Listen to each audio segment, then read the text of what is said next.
Hello everyone, स्वागत है आपका हमारे YouTube channel study knowledge zone में। आज हम लोग बीएससी फर्स्ट सेमेस्टर की मैथमेटिकल फिजिक्स की सेकंड क्लास ले रहे हैं। फर्स्ट वाली क्लास में हमने कुछ डेफिनेशंस पढ़ी थी जो कि वेक्टर अलजेब्रा से रिलेटेड थी। आज हम लोग law of addition of vector पढ़ेंगे, यानी वेक्टर के योग के नियम। वेक्टर्स को हम किस तरीके से ऐड कर सकते हैं। देखिए, अगर आपको कोई वेक्टर गिवन है, एक इस डायरेक्शन में और एक इस डायरेक्शन में, इसको वेक्टर ए कह दिया, इसको वेक्टर बी कह दिया, और अब आपसे पूछा जाता है कि vector A plus vector B क्या होगा। आप क्या करेंगे, इन वेक्टर एडिशंस के जो लॉ है इन्हें फॉलो करते हुए आप ए प्लस वेक्टर बी कैलकुलेट करेंगे। इसमें आपको सिंपली ड्रॉ करना है, कुछ ऐसी कैलकुलेशन नहीं करनी है। देखिए, ये वेक्टर ए गिवन था, ये वेक्टर बी था। इसमें हमने इन दोनों को एक ही पॉइंट से जोड़ दिया, vector A and vector B. ठीक है, उसके बाद जैसे इसमें लिखा है, take any point O, draw segment of O A B such that O A जो आपको है वो ए वेक्टर है एंड ए बी जो है वो वेक्टर बी है। जो बीच वाला पार्ट कहलाता है वही हमारा vector A plus vector B होता है, या रिजल्टेंट होता है इनका। वेक्टर के एडिशन के दो लॉ हैं, पहला है ट्राइंगल लॉ और दूसरा है पैरेललोग्राम लॉ। पहले ट्राइंगल लॉ को समझ लेते हैं। देखिए, अब अगर ओ ए इस डायरेक्शन में कोई वेक्टर दिए है और एक वेक्टर इस डायरेक्शन में दिए है, इन दोनों को हम ज्वाइन करेंगे और ये जो वेक्टर बनेगी ये कहलाएगी vector A plus vector B. अब आपको देखिए कुछ समझ आ गया होगा। अगर मान लीजिए आपको एक वेक्टर दे दिया है वेक्टर बी इस डायरेक्शन में, और एक वेक्टर आपको दे दिया है वेक्टर ए इस डायरेक्शन में, तब आप vector A plus vector B कैसे निकालेंगे। देखिए, सबसे पहले तो आप इनके इनिशियल पॉइंट्स को जोड़ेंगे, जैसे कि हमने यहाँ इसे जोड़ दिया। उसके बाद जो, या फिर आप इसे इस तरीके से भी ड्रॉ कर सकते हैं कि वेक्टर बी जो है वो ये है और ये वाला नीचे की तरफ है, तो इसे ऊपर की तरफ भी बिल्कुल ऐसे ही बनेगा। जो बीच वाला पार्ट होगा ये वाला, यही हमारा vector A plus vector B कहलाएगा। यहाँ पे अगर आप ड्रॉ करें तो ये भी vector A plus vector B कहलाएगा। क्योंकि इसमें एक ट्राइंगल बन जाता है, इसे ट्राइंगल लॉ बोलते हैं। आई होप आपको ट्राइंगल लॉ समझ आ गया होगा। अब देखते हैं, नेक्स्ट है हमारा पैरेललोग्राम लॉ। इसमें हम एक पैरेललोग्राम ड्रॉ करते हैं, जैसे कि एक वेक्टर ए दिया है और एक वेक्टर आपको बी गिवन है। इसमें आप क्या करेंगे, सबसे पहले तो आप ए के परपेंडिकुलर एक लाइन खींचेंगे और एक लाइन खींचेंगे बी के परपेंडिकुलर। इन दोनों लाइनों को खींचने के बाद जो बीच की लाइन होगी वही वेक्टर ए और वेक्टर बी का रिजल्टेंट शो करेगी, और ये लाइन भी इसी के इक्वल ही होगी। आप ऐसे निकालिए या ऐसे निकालिए, बात देखिए, vector A plus vector B ही आएगा। दोनों लॉ जो हैं वो सेम ही डायरेक्शन डिनोट करते हैं।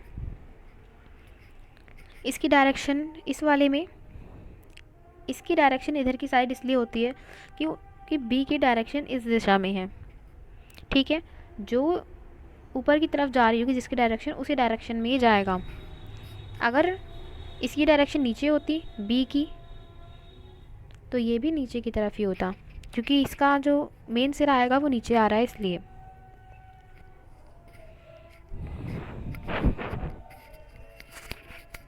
इसमें लिखा है इन a parallelogram O A B C, ये आपको पैरेललोग्राम दिया है। ओ ए जो है वो वेक्टर ए को रिप्रेजेंट करता है और ए बी जो है वो वेक्टर बी को रिप्रेजेंट करता है। देन ओ बी जो है वो vector A plus vector B को डिनोट करेगा। This is known as parallelogram law of addition of forces.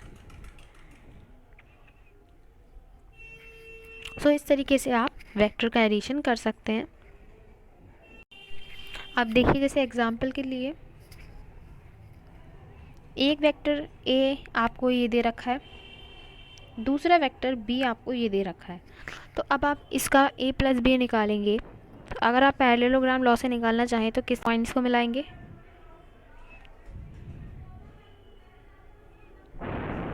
ये हमने मिला दिया। उसके बाद आप ए के परपेंडिकुलर एक लाइन ड्रॉ करेंगे, ए इस डायरेक्शन में तो इसके परपेंडिकुलर लाइन ये होगी, बी इस डायरेक्शन में इसके परपेंडिकुलर लाइन ये होगी, ठीक है। उसके बाद अब ये जो बीच वाली लाइन है यही ए प्लस बी को रिप्रेजेंट करेगी, ठीक है। आप इस तरीके से भी निकाल सकते हैं और अगर आप इसे इक्वल रखना चाहें तो ऐसे भी निकाल सकते हैं।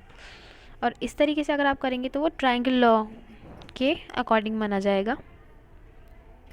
अब देखिए कम्यूनिटेटिव लॉ, वेक्टर का जो एडिशन है वो कम्यूनिटेटिव होता है, यानी जो ए प्लस बी है वो बी प्लस ए के इक्वल होगा।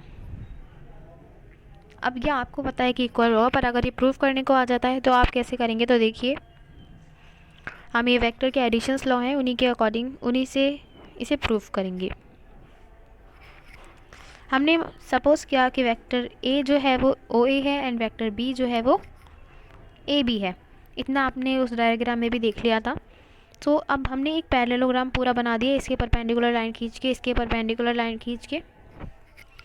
सो अब जब ये बी है तो ये भी बी होगा, ये ए है तो ये भी ए होगा, सबका एक ही डायरेक्शन है। इसमें ये लिखा है ओ सी बराबर ए बी बराबर बी, सी बी बराबर ओ ए इज इक्वल्स टू ए। सो अब आप इसमें देखिए कि अगर आप ये वाली लाइन के अकॉर्डिंग देखें तो ये ट्रायंगल बन रहा है ना। तो अगर आप जैसे इसमें ओ सी प्लस सी बी कर दिया है, इसमें ऊपर वाला ले लिया है, सो अगर आप ये वाला देखें तो ये भी एक ट्रायंगल बन रहा है।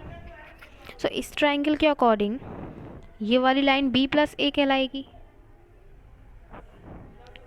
और इस ट्रायंगल के अकॉर्डिंग ये वाली लाइन ए प्लस बी कहलाएगी। सो इतना ही क्लियर हो गया इससे कि ये दोनों एक ही हैं, क्योंकि लाइन तो एक ही है। सो ओ सी प्लस सी बी जो आ रहा है आपका ओ बी आ रहा है।